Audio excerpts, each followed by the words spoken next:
If your podcast is on YouTube or you want to get started on YouTube, then what you're going to hear in this episode is absolute gold. My guest today has been a YouTuber and a podcaster for over 10 years.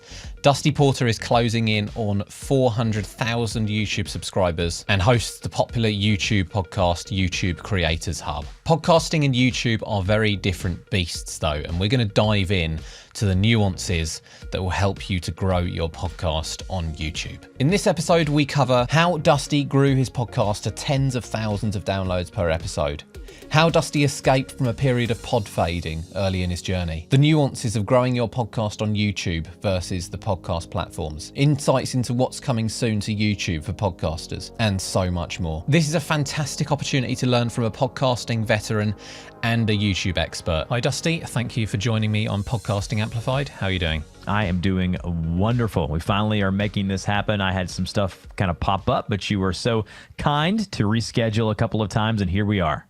No worries. I appreciate you giving me the time at all. I've been looking forward to speaking with you about YouTube and podcasting. For the audience, Dusty hosts YouTube Creators Hub, which is a podcast. He's the YouTube expert and he sits down with a YouTuber every week to explore their unique journey and share invaluable insights, strategies, and tips. And it's been going for about 10 years now, hasn't it? Yep, we're on the decade mark. I did have a little bit of a hiatus there in the beginning. As most people know listening to this, there's something that we call podfading, where I started out and I didn't get the numbers that I wanted. But for the most part, I'm about 10 years in, 380 some odd episodes, and I see no end in sight. I love what I'm doing. I love the podcast, and I can't wait to continue to do it each and every week. Yeah. So what made you decide to go down the podcasting route? Because you'd been a YouTuber for about 3 years before starting the podcast, was it? That's correct. Yeah. So I was a very avid podcast consumer. Coming out of high school, I was big into technology. So I would listen to the likes of Leo Laporte with the Twit Network. I would listen to other technology-based podcasts. I was into video games at the time, before I had kids, as we talked about pre-show. And so I would listen to gaming podcasts. I would listen to sports podcasts because I'm big into sports here in the Georgia area. So Atlanta Braves, Georgia Bulldogs, all of those things. And so because I was a consumer, I said to myself, there's really no podcast where people interview creators. Now there is, a bunch of them now, but at the time there wasn't. And so I wanted to kind of be the first in that market. And I launched the podcast, saw tremendous growth and tremendous response, and I've never looked back. Yeah. What are the things that you've got out of it personally in those last 10 or so years? Most people, when they hear that question asked, they're going to think about the monetary side of things, which, yes, for my business, it has been wonderful. But I want to talk about the auxiliary things that have happened just from the podcast. When I launched the podcast, I honestly was just wanting to start it because I wanted to have conversations with YouTube creators so I could get some advice and tips for my YouTube channel. That's the complete God's honest truth. But what it turned into was for me becoming even bigger of an authority in YouTube. And in order to be an authority in something, you got to have existence, or you got to have experience in that topic. And my YouTube channel at the time was getting anywhere from 10 to 15,000 views every single day consistently. I do tutorials on technology, and fast forward until now, the channel, has only grown. Now we average 45 to 60,000 views per day. Monetarily, that means that we do, pretty well in that space, but it has really expanded my network of influence. I began to, rub shoulders with other YouTube educators in the space that were much larger than me. I began to talk to YouTube creators that had way more subscribers, way more time on platform than I did. And they knew about things that I just didn't know about, just because I wasn't in their space or their niche. So what that meant is that now I had a Rolodex of creators that I could go to, and I could, back in the day, I could contact them on Skype, or now I have their email addresses and Twitter handles, and I can DM them and we can talk about things. And I now have mastermind groups that are behind the scenes that I can talk to these people who I've always looked up to. So it really expanded my circle of influence. And then, at the same time, it obviously profited and helped my business, but I've always found that if you give others what they want and you help them succeed, you in turn are going to get what you want, whether that be monetarily or your influence gets bigger or your brand gets bigger, whatever it may be. So there was a lot of things that happened on the side than just, helping my business. Yeah, I think people look at the numbers and that's a big driver for podcast, for whether they should carry on with the podcast or whatever. But there are so many things, especially with an interview podcast, that you can't really measure. And a big part of that is the relationships you're creating with people. Yeah. And you said that for a little while you started to sort of pod fade when you didn't see the numbers come up how you were expecting. How long did that last? And did you stop making episodes entirely, or did you just sort of slow down? No, I stopped entirely. It was a little over a year, and I just cringe when I think about the amount of money that I lost, the amount of growth that I lost. It's weird to look at analytics, and I say this with a little bit of a caveat, but for the past 10 years, the show has always continued to grow. So year over year, it's continued to grow. Now, there's a little bit of an anomaly, and I always tell YouTube creators this. During COVID and the pandemic, the numbers spiked higher than they normally would, and then now they've kind of come back to normal. So even with that dip going from 2022 to now 2024, I still say that we're continuing to grow because there was just an outrageous amount of people that had time to listen to podcasts that just generally wouldn't, right? So I still say that the podcast for a decade's time frame has continued to go up and to the right on the graph, which is wonderful. But I did quit for a little over a year, and I'd be interested to know from you, someone who is deeper into the podcast analytics than I am.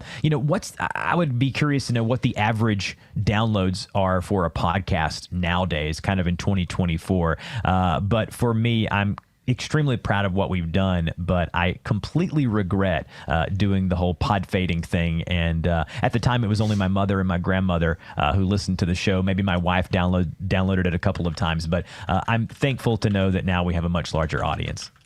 Yeah, it's difficult, and it's harder to know how things are going, I find, with podcasts than YouTube. There's so much analytics with YouTube channels, and then with podcasts you've got your analytics sort of spread across, and then there are those things you can't measure, the relationships you grow.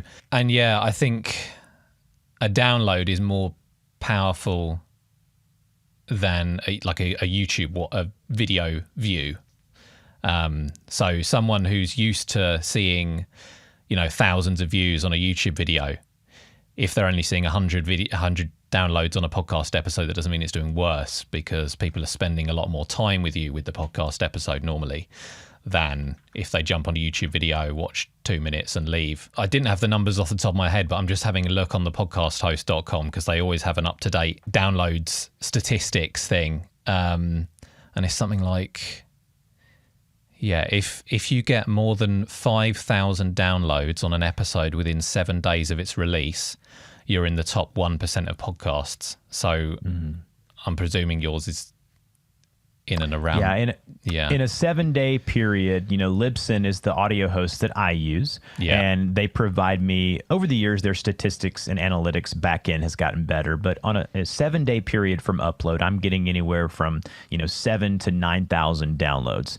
And the cool thing about my podcast is that within 30 days, most of those episodes are over 14 or 15,000. So what that's telling me is that there's new people, or there's people who are going back listening to older episodes. So it's funny, the evergreen nature of the show has always been a benefit to me, because that's how I run my YouTube channel. My YouTube channel is all evergreen. It's all tutorials and education content. So a video I make today should still be valuable in a couple of years, as long as that software hasn't changed its systems, right? So the same thing goes with YouTube. I do a State of YouTube interview with Nick Nimmin and his brother D Nimmin. I've been doing it now for 5 years. At the end of the year, one of my favorite episodes to do, and people can still go back and listen to that 2018 conversation that we had of the state of YouTube, and it still be valuable, because we're talking about growth tactics and things that still work to this day. So that's the cool part about doing kind of an evergreen bit of a thing. But what you said about 5,000 downloads for 7 days, that's really interesting, because I do believe that hanging out in podcasting forums, whether it be Reddit or specific podcasting forums, I'm part of a Facebook group of podcasters as well. People are so excited when they get those first 100 downloads or those first 50 downloads. And I do agree with the comment you made earlier about a download being way more powerful than a view on YouTube. I could not agree more, because in order to download your podcast, that person has to open their device. They have to go to the podcast app. They have to go and find your podcast. They then have to like your podcast. They then have to subscribe, so there's a lot more involved and a lot more goes into that than just clicking on a video and viewing it. There's power in both of them, but the podcast download is certainly more powerful. Yeah, for sure. And just one more thing on the whole pod fading piece. How did you, and why did you decide to start up again, and how did you get out of that sort of mentality? Interestingly enough, I began getting emails because I did have my email out there on the podcast, and people were seeking me out on Facebook, my personal Instagram account, and they were DMing me. And I would get probably 10 to 12 of these every week, and they would say, hey, my name is so-and-so. I have a YouTube channel, and the 20 some odd episodes that you've done have been some of the most valuable things that I've consumed. Can you please continue doing these? And I would get these requests over and over again. And I began to think to myself, well, if there's this many people contacting me, there's probably way more that aren't going out of their way to contact me. So there's something here. So there was a little bit of proof of concept there. So I can't just say it was something that I decided. I had a little bit of a push from people that were contacting me. And I'm so thankful for those people, because this podcast, although it is not the top money earner of my business, by no means, it has been one of the most beneficial things for my business over the past decade than probably anything else other than the YouTube channel. Yeah. It must have felt good getting, feedback from people, especially if you haven't been doing it that long. And then sometimes you get a piece of bad feedback, like a negative comment on a video, and I have to try and remember. I also got 10 good comments or 20 good comments before that, so don't need to worry too much about the negative ones. I don't know if you've had to deal with that at all with the podcast or YouTube. Yeah, I have YouTube. It's a lot more, the numbers are a lot larger because of the size of my YouTube channel. But for every 10 good comments, I might get 1 or 2 very negative comments. And that's okay. I encourage that. That means people care enough to comment, whether they be positive or negative. I embrace that. My wife tells me that I have an uncanny ability to be able to let things go. Those kind of comments don't bother me. They actually fuel me. And the same thing goes with the podcast. Your podcast is doing well when you get those podcast reviews, because again, to review a podcast, there's a lot of steps that are involved as opposed to just comment on a YouTube video. And the podcast over the years my podcast has garnered over 1,200-1,300 reviews across different regions and things like that. And for the most part, 95-98% of the time they're positive, but there are those negative ones. And it's funny, I remember them. Like there's one that I remember that came in recently. There's a service that provides you, every time your podcast gets a review, you get notified. I'm kind of subscribed to that. I know the guy who does that. And so I get notified. Well, there was a recent review on the podcast a couple of months ago, November, December of last year, where he said, if you want to hear him self-promote for 10 minutes and then 2 minutes of content, this is the show for you. And I laughed because I went back to my last 5 episodes. And yeah, for the first 2 to 3 minutes of the podcast, I do house cleaning. I talk about my sponsor of the show. I talk about my premium Discord group, which is a YouTube community mastermind group. And I average it out. I did a spreadsheet because I'm a nerd. It was like 2 minutes and 11 seconds is about what I average for promoting. And so I wanted to comment, but I didn't, because I always encourage people, if you're going to comment, only say nice things, because if you're killing them with kindness, they're not going to know what to do, right? So that was a funny one. For the most part, it's been very positive. You got to embrace it, though.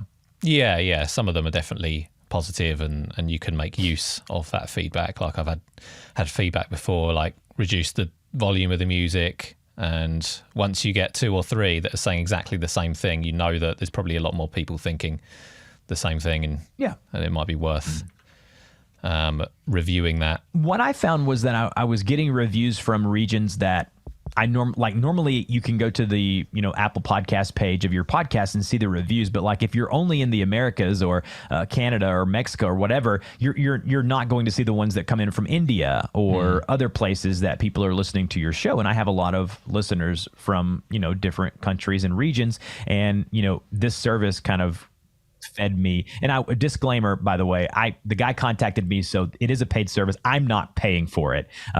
So I don't know if I would pay for it if I had to, if that makes any sense. I don't know if it's a service that I would seek out unless you're getting maybe 20, 30, 50, hundreds of reviews a month to where you need to kind of keep a good check on that. And you mentioned about your State of YouTube yearly episodes, which I've always enjoyed listening to. And for the listener, if you haven't listened to YouTube Creators Hub, every year around the new year, Dusty does an episode where he speaks with a fellow YouTuber that you've known for a long time. And they just go into detail about the year in YouTube and the, what's coming next in the next year. And it's nice that you mix it up and have that little break in content, and it's something for people to look forward to. Did you always do those from the beginning, or how did you come up with the idea? As I mentioned at the top of the show, the podcast has allowed me connections that I never would have had otherwise. And the gentleman you're referring to, Nick Nimmin, and his brother D, Nick is probably one of the top YouTube educators on YouTube. He's got almost 1 million subscribers. If anyone is talking about YouTube education or how to grow a YouTube channel, they know who Nick Nimmin is.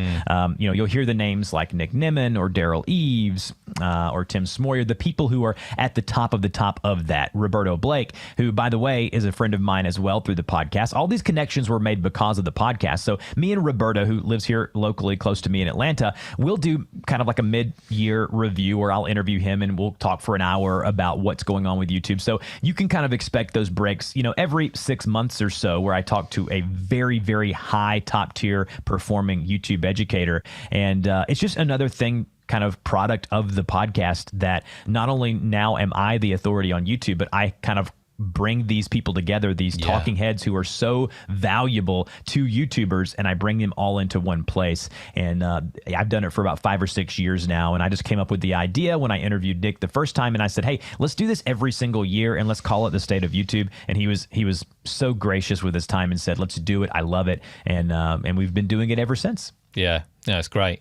I might have to nick your idea, to be honest, because I'd love to do a state of podcasting, and maybe at the end of the year would be a good place to just sit down and reflect on what's been going on. So let's talk about YouTube. Obviously, everyone listening to this podcast is going to be a podcaster, or they're thinking of starting a podcast, and YouTube is a massive deal when it comes to podcast consumption now. So you got Spotify, Apple Podcasts, obviously, but YouTube is definitely up there in, the top 5, probably top 3 at the moment. But it's kind of a different beast though to podcasting. There's a lot you have to learn to make your podcast stand out on the podcast platforms, but I think there's a bunch of other stuff that you have to learn to get your podcast to stand out on YouTube. And then there's the question of whether you're posting a video podcast on there, or you're just posting the audio with some kind of visual animation or the still image or whatever. And you said you had a second YouTube channel now, didn't you, to post your podcast episodes to? How? Yeah. I guess it just didn't fit with your initial your audience on your main channel then. Yeah. The YouTube portion of the podcast has evolved over the years. Everything that you just said, I've tried all of it. I would encourage podcasters. I wish that 6 years ago I would have been uploading the podcast to YouTube the way that I'm doing now. I started by uploading just the audio with a little bit of animation on a still screen. It didn't look good. It didn't look engaging, and I got very few engagements on it.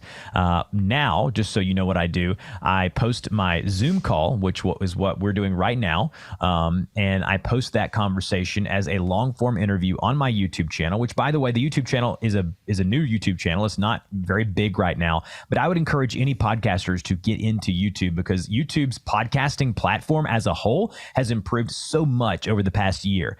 They now actually allow you to, and you can tell me if I'm wrong, to get your own RSS feed from YouTube now. You can do that. That's a feature that, years ago I thought would have been amazing, but it's just not there. The analytics are better on YouTube. But just remember that don't be expecting what you see for the highly produced podcast. Like a lot of us listen to or see like the Andrew Huberman podcast where they're paying, cameramen.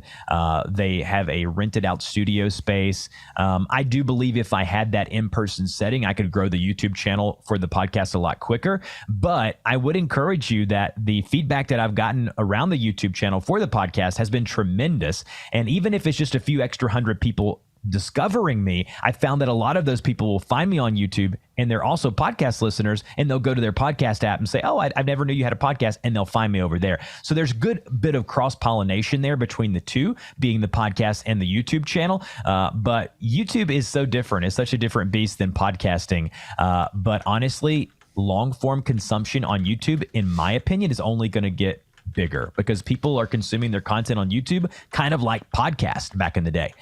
So having a YouTube channel for your podcast, I believe, is critical going forward if you want to really do it the right way.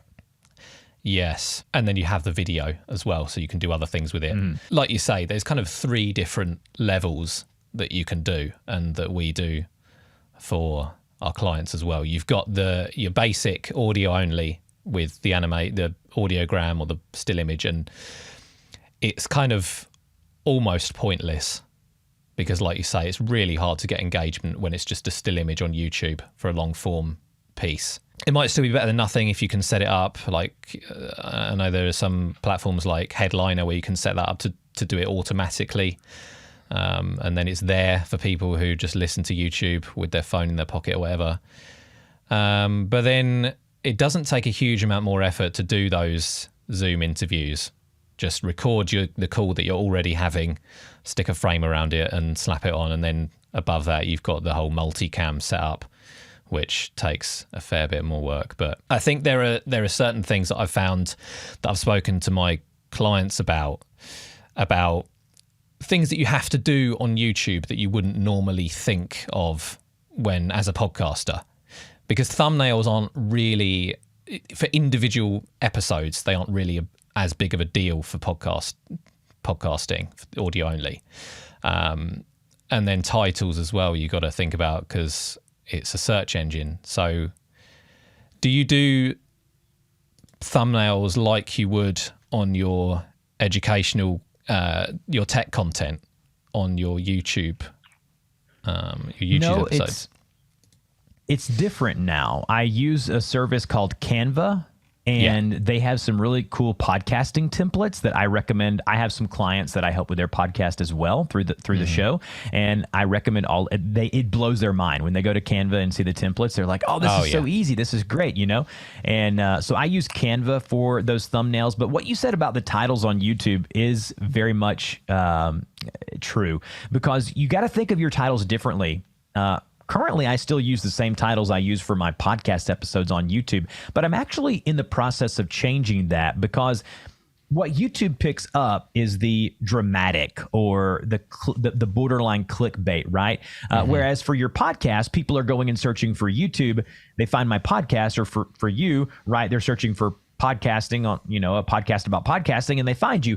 But on YouTube, you got to be a little more direct, a little more blunt about things. So a title like how this YouTuber grew their channel to 1 million subscribers in a year, right? Like that would work on YouTube. Whereas if I was doing just a normal podcast title, I might change that up a bit. So YouTube is a search engine and people use it as such. And so knowing that as a podcaster is very important when growing, the YouTube channel.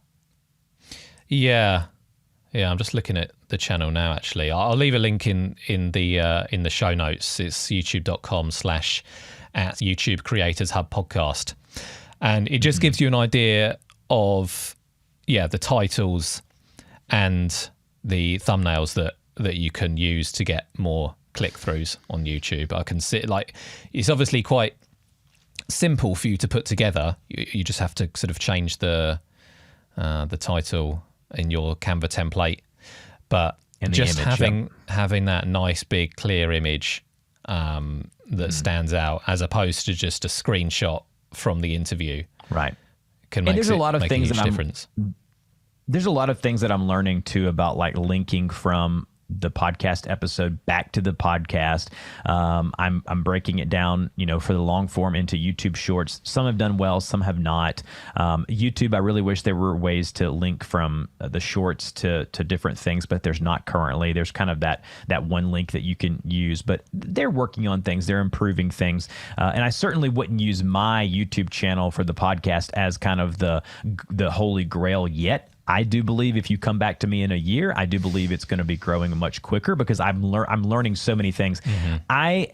I've always used my YouTube channel like this as a kind of a testing ground for, I broke my YouTube channel one time testing like different thumbnails and things like that. And right now I'm testing AI thumbnails for my YouTube channel for the next month or so to see kind of where that lands, right? So I'm all the time working on things to better bring value to people who are listening to my podcast. But man, the YouTube channel has been a revelation for me as a podcaster, and it's something that I wish I would have done sooner. And I'm sure you can look at my channel and say, man, if you were just doing this and this, you could grow the YouTube channel way faster. So it's really interesting to talk to someone who's in the podcasting state of mind like you are. YouTube, and I think that will help you grow faster than somebody who sort of doesn't know some of these things yet. But obviously the information's out there, and that's partly why I wanted to speak with you today, because it's kind of a different set of skills to learn. And then you've got the footage there as well, so you can create your shorts and then use those to promote the podcast episodes too.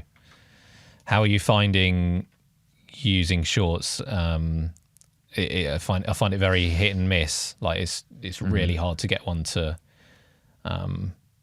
get some traction. When it does, it can be quite useful. It can be very useful, but like you said, it is so hit or miss. I'll have one blow up and get 5,000 views, and I'll think to myself, why that one? Why did that one take off in the feed? Whereas I just mentioned YouTube is about title, thumbnail, kind of that shock factor. Shorts are even more so. That's exaggerated on shorts. If you're not already in someone's feed to show up there, you got to do a lot. And so that title needs to be really clickable. The content needs to be quick hitting because the way people consume shorts, like on TikTok or YouTube Shorts, they're swiping up really quickly. And so that first 2-3 seconds has to be boom. It has to be heavy. It has to be really valuable, right? And the shorts that I'm creating will hopefully show up in people's feeds who are wanting to grow, start, or monetize a YouTube channel. And so I need to provide that value. So some take off, some don't. I found that the subscribers that come from the shorts aren't as valuable as those that come from the long form content, which is really interesting. And YouTube shorts are a great thing, an asset to have. Just know that you don't want to live or die by them. Number one, the monetization methods for shorts is non-existent. But the value to bring people to your brand or to discover the podcast, because at the end of the day, right, one view of a short could turn into a lot of money for me. And what I mean by that is that just one viewer on a short could then in turn go to my long form content and say, oh, he's got this podcast, and they discover my podcast, and then they discover a sponsor of mine or my premium group, and the next thing you know, that one short view has turned into a much more lucrative thing than what people would consider to be just one view. So understanding your business model and what works for you, you don't always have to have 1 million views on a short for it to be lucrative. I have a lot of clients who honestly just need a few hundred or a few thousand views, and they can start booking clientele. I have a real estate agent in Florida, in the Miami-Dade area that I'm working with, and honestly, they do kind of house tours, and they do them on YouTube Shorts. And honestly, one client for them would equate to like $6,000, $7,000, $8,000, $10,000, depending on how much the house sells for, the condo. So understanding your business model and what you're trying to do is important. So for podcasters, maybe it's just getting people to your podcast. Then that's the main goal. Yeah. It's interesting what you said about the short subscribers sort of being less engaged, because it's kind of, especially if you wanted to bring them into your podcast, because it's kind of the antithesis of podcast content, an hour of audio as opposed to 60 seconds of video, but at the same time they are a useful tool, and it's because it's hard to convert someone to go straight into listening to 45 minutes to an hour of audio. You got your finger on the pulse of what's happening with YouTube. Do you think there's anything, or is there anything you can think of that would be nice to have for podcasters trying to grow their podcast on YouTube that's coming to YouTube in the future at all? I do believe we're going to have the ability to do custom thumbnails on shorts at some point. I do believe that would be valuable. Right now, you're kind of trying to pick a freeze frame that works, that doesn't have you with your mouth wide open, right? There are the ability to A/B test thumbnails is coming. It's already released for some people, depending on kind of the size of your channel.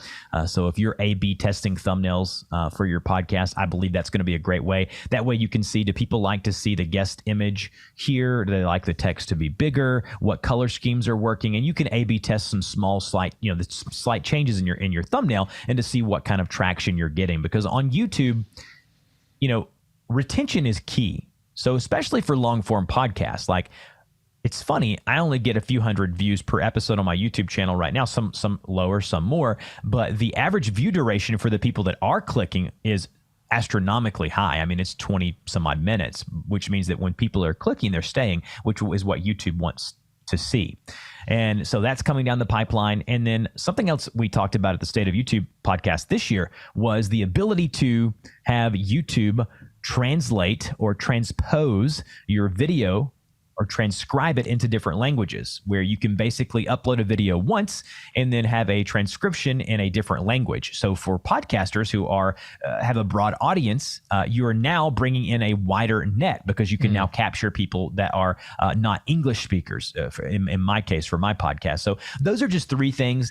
And then I believe that with the feature of having the RSS feed, for those of you who are podcasters, you know what that is, where you have to upload your audio somewhere, and then that audio host takes that audio and creates you a feed that you can then put on Apple Podcasts, Google Play, Spotify, all of those things. So now having YouTube as that distributor, I believe, is valuable, and YouTube's going to see that as such. And I do believe we're going to see a lot more podcast analytics and data come from that, because YouTube is an analytical company. They've oftentimes done really good jobs of providing creators with the kind of analytics that they want, or the data they want. And I see them doing that for podcasting down the road as well. Yeah. And Google Podcasts is going away as well. So, but yeah, I mean, using the different podcast hosts, I always kind of envy YouTube. I wish we had some analytics that were quite as good. But at the same time, the fact that podcasting is such an open platform is a benefit in itself. How you can have a little bit more control and get it on multiple platforms with ease. Whereas YouTube, as a YouTube creator, it's very scary, because I have almost 1,500 video tutorials on my YouTube channel. And although I have many different income baskets, which is what I always recommend creators do, it is scary to know that Google owns it and they can turn off that stream very quickly. But as a podcast creator, as long as I pay my podcast host, the podcast is mine. I own that. That's my intellectual property. And knowing that I have a lot of comfort in knowing that. So that is the difference in the two platforms. There are benefits, pros and cons. The eyeballs on YouTube is a lot easier to get. It's kind of like eBay. When you're trying to sell something, you put it on eBay, because eBay's where the millions of eyeballs are. Whereas if you're selling it yourself on a website, you have to worry about SEO and things like that. So there is a difference, but absolutely. Yeah, it's definitely scary. I feel that. And it's kind of why I sort of persuade people away from using Spotify for podcasters if they have a little bit of a budget. Because I feel like when you're not paying for a service, they're more likely to just do whatever they want with your content. And Spotify podcast is obviously the free host. But yeah, I mean, I've had issues with YouTube where my best performing video in terms of money, all of a sudden it dipped to like a third of the revenue coming in, and it came up with a little tab saying you've got invalid views or whatever. So I reached out to them. I said, where are these invalid views coming from? They said, I've no idea. It's up to you to find out. And there was just no support, and it seems like they can just sort of turn that off. They can during COVID, I had a tutorial that was in regards to live streaming. And within a couple of months, I had made almost $10,000 on that video. And then all of a sudden, they decided to demonetize it. And there's really nothing you can do. I mean, the tools as a creator on YouTube have gotten way better. Now, 7 years ago, you were not going to get in touch. Now I know people like Rene Ritchie I've had on the podcast.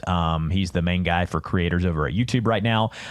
There's a direct email for there's partner managers if you have above 100,000 subscribers. But man, you just got to be careful because there's no telling when and how things are going to be demonetized, or they're just going to be completely nuked from the algorithm because things change so quickly. But you're absolutely right.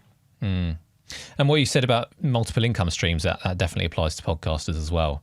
But with YouTubers, I've heard some people even sort of bragging like, oh, I don't have a mailing list. I don't bother with all that stuff. I don't get signups, or I don't have a podcast. It's just the YouTube channel. So all my content's here and everything. But yeah, like it can just be sort of turned off, and I feel like having some other form of content, whether that is your social media or an email list, at least you can sort of keep people up to date. And like you said, you were getting emails from people because they had access to your email when you had that little hiatus. So yeah, diverse. How have you sort of diversified with, I know you've obviously got the podcast as a separate thing and YouTube. Is there anything else you're doing in your business? Oh, do you have time? It's and people hear when I have different income streams, they say, oh, you must be rich. No, because there are some of these income streams that I'm just starting, or, that might be a few $100s here or there. But the YouTube channel, obviously you have ad revenue there, and then you have affiliate revenue from the links that you put in your description. So, the ad revenue on my YouTube channel does well. It fluctuates, but it's certainly, I'm very thankful for it. Thousands of dollars a month, which is great. The podcast has had a sponsor. I've had the same sponsor now, which is crazy for podcast. I've had the same sponsor on my podcast for almost 9 years now. And that's TubeBuddy. Yeah. But that's not always going to be there. TubeBuddy may go different directions, and that's fine. But I have people all the time emailing me to sponsor the podcast for almost double what TubeBuddy does. But because I have TubeBuddy as a sponsor, they're paying me direct, plus I get affiliate revenue. It kind of equals out. So you have affiliate revenue, you have podcast sponsorships, you have the YouTube channel ad revenue and affiliate revenue. And that has led to, I'm also a voice actor. So people hear my voice on my YouTube channel or podcast, and they hire me to voice their videos, their commercials, things like that. I do a lot of local stuff as well. That's all come from the YouTube channel and the podcast. And then I also do other things that are outside of even the scope of the YouTube channel. So I film weddings. I haven't done very much of that lately, but I do that as well. I do coaching, which has started a couple of years ago, where I coach people and do YouTube channel audits, and that's now producing thousands of dollars every year, which is great. And then I have something that's growing very quickly. It's a membership where people pay $5 to get access to a Discord server, which is kind of like a forum on steroids, where people can go and share their channel, and it's like a mastermind group. And then within that group, you get access to our monthly Zoom call. And that almost has 200 members in it, paying members in it right now. Granted, $5 isn't that much. My plan is to, monetize that beyond that once the group grows even further. So all of these things are just, and then there's other little small side things that I do outside of the content creation stuff as well. But those are the main forms of monetization right now. Yeah. Wow.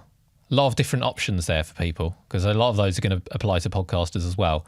Although a lot of people listening, the podcast will be their first sort of way of... That's the entryway. Yeah. And it's obviously best to master one before starting a bunch more, ideally. Yep.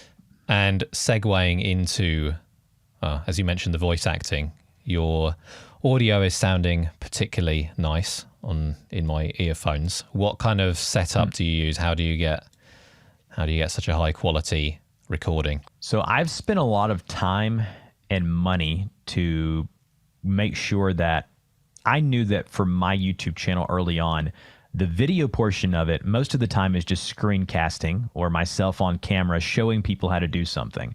But the value of my video comes from what I'm saying, right? So they have to hear me first. So I knew early on I wanted to have a very above average audio setup. So right now you're listening to me on a microphone that's called a Shure SMB. It's not very expensive, but it's a few $100s. And the main thing I always tell people about audio quality is that it's more about the environment that you're recording in as opposed to the equipment you're using. Now, this Shure microphone makes me sound good, but I also have sound panels all around me on my roof. I have what they call bass traps in the corner, all four corners of this room. And I've spent a lot of time and effort and blood, sweat, and tears to get it right so the audio doesn't echo as much as it should. And then when I am recording voiceovers professionally for clients, I have a curtain, which you can't see right now, that I will pull over to the side that even encloses me even more to where that the noise level, whenever you hit record on my audio recorder, is so low. If I were to hit record and then play it back with no voice, I mean, it's not what it would be in a professional studio, but it's very, very close. Audio is so important for podcasters and YouTubers, and I would encourage you to really look into what you can do to improve your audio setup and space, because right now I'm recording from this microphone into an audio interface, the Rode. It's called a Rodecaster Pro. I have two of these, one for my PC, one for my Mac, and I'm able to increase the volume. I'm even able to put a little bit of a noise reduction into it so that even dampens that kind of hissing noise even more. And then obviously having a pop filter and some other things really help. But as a podcaster, you know this, audio is so key to success. Sure. Yeah. And Dusty's setup is obviously quite kind of a North Star, kind of what you hope to have, maybe not for podcasters just starting.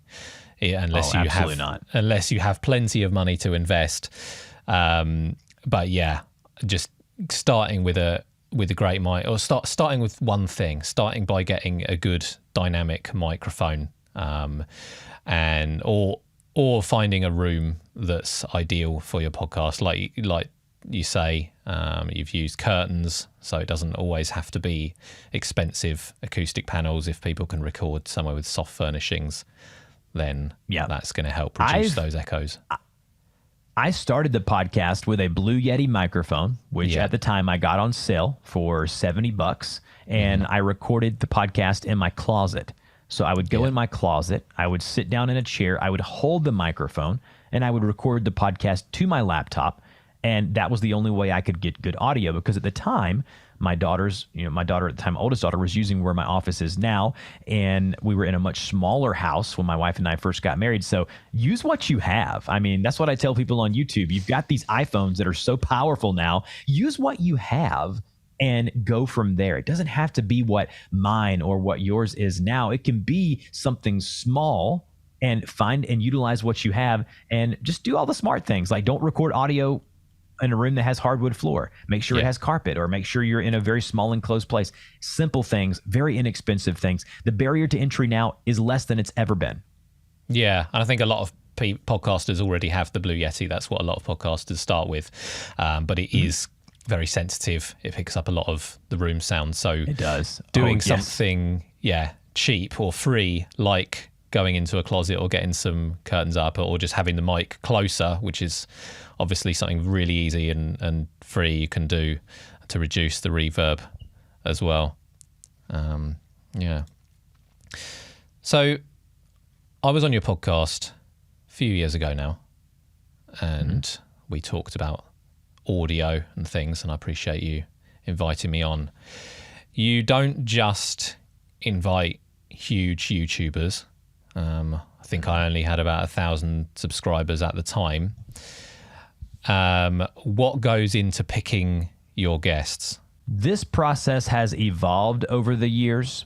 I have a form linked in every episode, and I always mention, hey, if you think you or someone you know would be interesting here on the podcast, please fill out this form. It takes 5 minutes. That grew to a point to where now I have like 400 submissions, and I can't filter through all of them because of how many people are submitting to be on the podcast. early on, it was great when I needed guests, but now I have a great little email system that I kind of have automated where I find these people. Oftentimes I have a list of like 100 different niches on YouTube, and that's an ever growing list. And I go to YouTube and I find the people who are high performing or people who are in that niche, either starting or growing. And I think one of the most valuable things about my podcast is that I don't always have the 10 million subscriber channel. Now I have people who come on the podcast with millions of subscribers and that are at the top of their game. But I also have people who have 1,000 subscribers or 18,000 or 60,000 subscribers. People meeting them where they are in their journey. So as you're listening, you can relate to the person who has the same amount of subscribers or is in the same place that you are. So the process goes like this. I'll have that niche list that I have on YouTube. I'll go to YouTube and I'll type in the space. Let's just say, for example, it's motorcycles. And I'll type in motorcycles on YouTube or how to fix a motorcycle. And I'll find the people in that space. I'll open up the channels in a new tab. And I do all of this myself, by the way. I used to outsource it, but I found I did not get the guest quality that I wanted. So I do it all myself right now.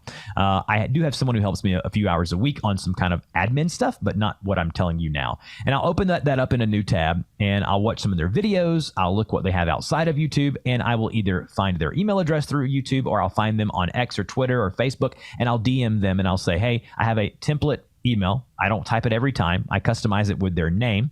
And then I just say, would you be interested? And I also link to a place where they can go to listen to past episodes. And then I give them a average of what an episode may get. So, within 14 days, the episode gets 10,000 downloads. Within 30 days, it could be 12 or 15, depending on the guest size. And I give them a little bit of a kind of example. And then I'm also creating a PDF that I haven't created yet that's going to give demographics and things like that, because I do believe that's important when you're bringing people onto your show. But once I do that, I send them that email and I hopefully get a response. And if I do, I'll go back and forth. And I have a Calendly, which is a service I subscribe to, where people can go and schedule what time and day works for them. And you don't have to worry and fuss with time zones. And once they schedule their interview, Calendly goes ahead and creates the Zoom link. And all I have to do, I have some questions that go into that as well, like give me a headshot image of yourself. I handle as much as I can beforehand. That way, when I get them on the call, like what we're doing today, I don't have to do the riffraff of like, hey, can I have your links to share? Can I have, what do you want to sell? What do you want to promote? I have all of that pre-interview, and all of this is done before. It's a lot of work to get people on your show, quality people on your show, but that's kind of the process, kind of where I have fine-tuned it up to this point. Yeah, it is a lot of work, but having the forms and the calendar, it shaves a little bit of time off. But I imagine that it was harder for you at the beginning. You say you got a lot of guests filling out that form. What was different right at the start, sort of the first year or two? I would send out 30, 40, 50 emails and only get one guest. Now it's, I send out 30 emails, I might get 10 guests or 12 or 15 people who, a lot of times I'll email someone who's got a very large following on YouTube and they'll say, 9 times out of 10, hey, I stumbled across your podcast years ago. I used to listen to this show when I was growing my channel. And it's fun to kind of go full circle, because I do believe if you type in YouTube in any podcast directory, we're at least number 1 or 2 in that list. And so people who are looking for YouTube content for podcasts, we're there and they've heard of us or at least seen us, right?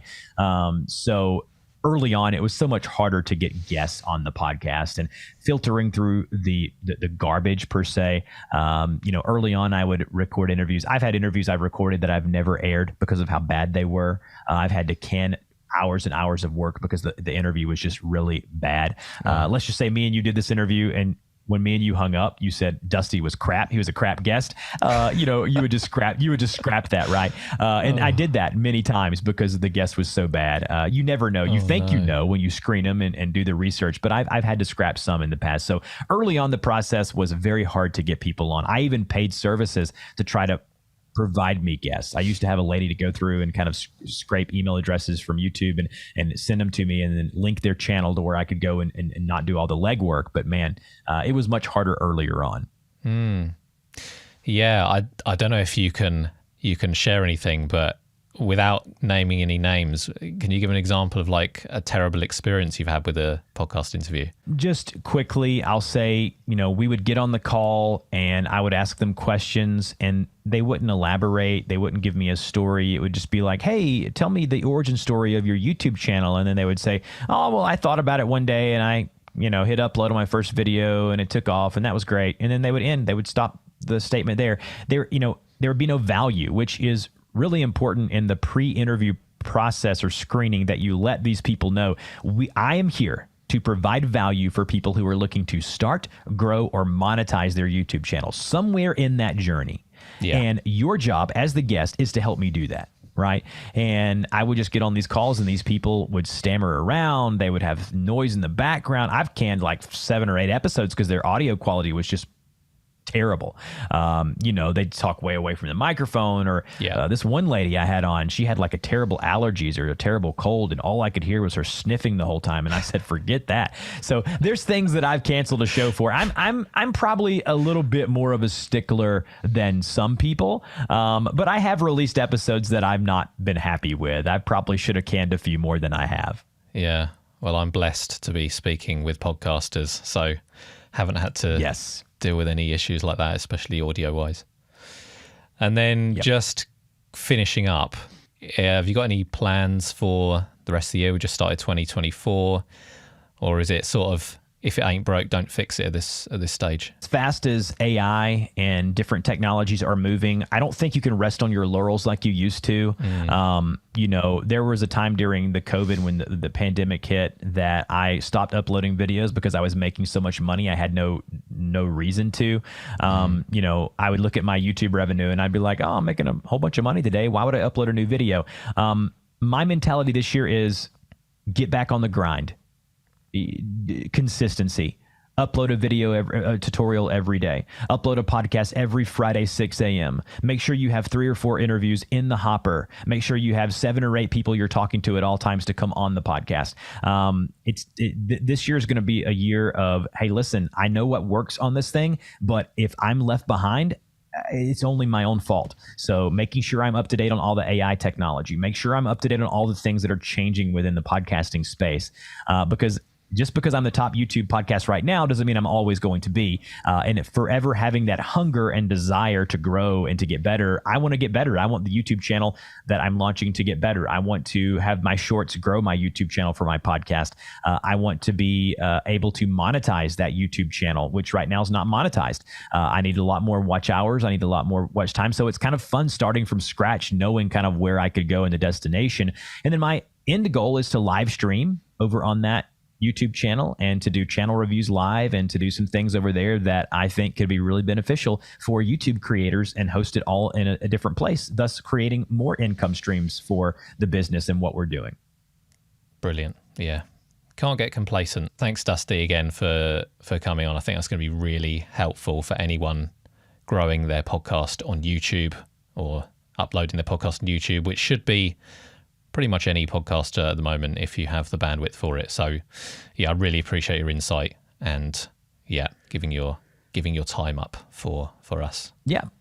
Well, I just want to say, Joe, this has been awesome. I remember when I had you on the podcast, and it's another cool thing about having a podcast is you can kind of cross, you come on my show, I'll come on your show. Yeah. And, podcasting is so fun. And I'll say this, you do such a better job than I do at the onboarding process. You have a PDF that tells people the questions you may ask. You give an interview plan. You talk about yourself. You'll talk about things that you're going to do after the interview.